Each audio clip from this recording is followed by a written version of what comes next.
You've probably heard that stuttering is something you're born with, wiring in the brain, nothing anyone did to you. In 1939, one researcher tried to prove the opposite. He believed stuttering wasn't a defect a child arrived with. He believed it was installed, built, one sentence at a time, by the adults around a child. And to prove it, he didn't run the test on his own kids, or student volunteers, or anyone who could say no. He ran it on orphans. His name was Wendell Johnson, and he had his own reason for caring. As a boy, he spoke just fine. Then a teacher mentioned to his parents that he seemed to be starting to stutter. Nothing had actually changed in his speech, but once the word was said out loud, Johnson began worrying about every pause, every stumble. Within months, he was stuttering for real. That single memory became his life's work. He grew up, became one of the most respected speech pathologists in America, and built an entire theory around what had happened to him. He called it the diagnosogenic theory. Stuttering, he argued, doesn't begin in the child's mouth. It begins in the parent's ear. The moment someone labels a child's normal hesitations as a problem, the child hears the label, absorbs the anxiety, and the anxiety becomes the stutter.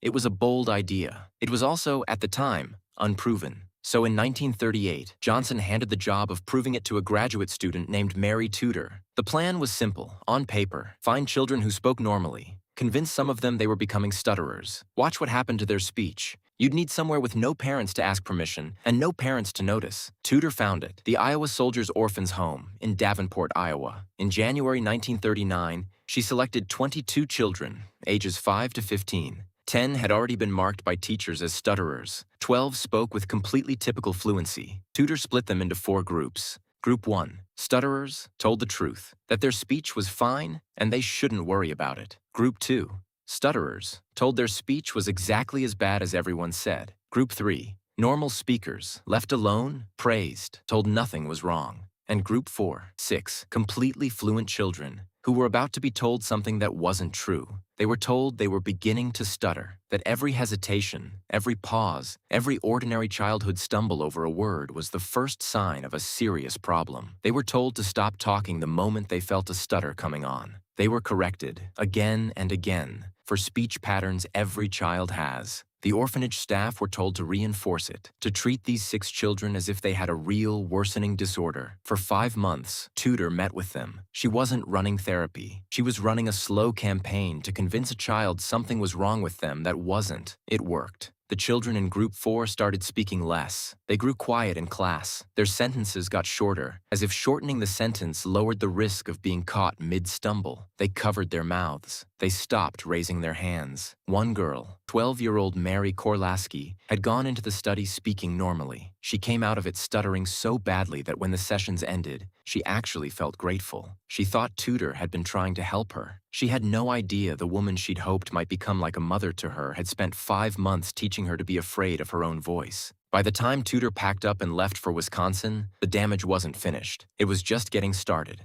Months later, staff at the orphanage noticed several of the children were still struggling to speak and reached out, confused, asking what had happened during those sessions. Nobody had told them the real purpose of the visits either. Here's what should have happened next. The results get written up, published, checked by other scientists, and the world learns something true about how speech disorders form. Here's what actually happened. Johnson never published it, even by the standards of 1939. When informed consent barely existed as a concept, the study horrified the people who read it. Colleagues who saw the data didn't call it groundbreaking. They called it monstrous. The nickname stuck before the ink was even dry. Inside the field, it became known simply as the monster study. Word spread quietly, university to university, while the study itself stayed buried in a drawer, cited almost nowhere. Its child subjects unnamed for over 60 years, which meant the children carried what happened to them completely alone. No public reckoning, no apology, just a graduate thesis gathering dust, and a group of grown adults somewhere in America who could still remember exactly when their own voice had turned into something to be afraid of. It took a journalist, not a scientist, to drag it back into the light. In 2001, a reporter dug up the old records and published the story. The University of Iowa, faced with a case it could no longer pretend didn't exist, issued a formal public apology. 36 years after Johnson himself had died, and 62 years after the last session with those children. In 2007, the state of Iowa settled a lawsuit brought by survivors. 6 of the orphans, now in their 70s, were awarded nearly $1 million